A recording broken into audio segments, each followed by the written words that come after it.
গভীর রাতে ফিলিস্তিনের গাজার আকাশে আলোর ঝলকানি আর ভয়ঙ্কর বিস্ফোরণ। হামলার মুহূর্তটি ধরা পড়ে ইসরায়েলের দক্ষিণ উপকণ্ঠ থেকে কেঁপে ওঠে ক্যামেরার লেন্সও।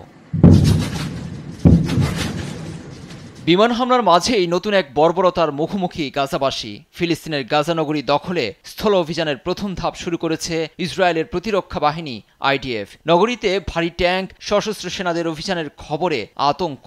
আক্রমণের ভিত্তি তৈরির জন্য সেনারা ইতিমধ্যে জেইতুন এবং জাবালিয়ায় তৎপর রয়েছে বলে জানিয়েছে আইডিএফ। গাজা সিটি দখলের পরিকল্পনায় ইসরায়েলের প্রতিরক্ষামন্ত্রী ইসরায়েল কাৎসের অনুমোদনের পরদিন বুধবার বিষয়টি নিশ্চিত করেছে দখলদাররা।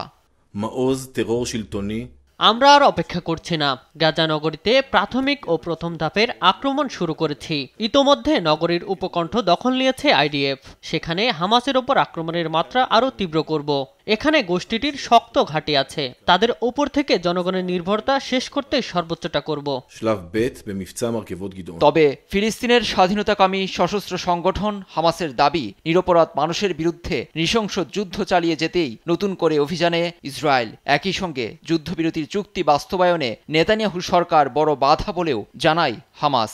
গাজা নগরীতে অভিযানের পরিকল্পনার বিরোধিতায় সরব ইসরায়েলের অনেক মিত্রদেশ। এমন অভিযান ফিলিস্তিন ও ইসরায়েলের জনগণের জন্য একদিকে বিপর্যয়, অন্যদিকে অঞ্চলটিকে স্থায়ী যুদ্ধের দিকে ঠেলে দেবে জানিয়ে সতর্ক করেছেন ফরাসি প্রেসিডেন্ট ইমানুয়েল ম্যাক্রো।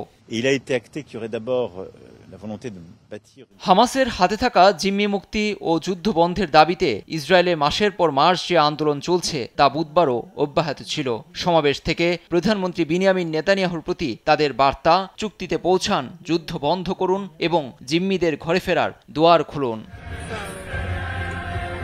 লুৎফর কবির, নিউজ ডেস্ক, দেশ টিভি।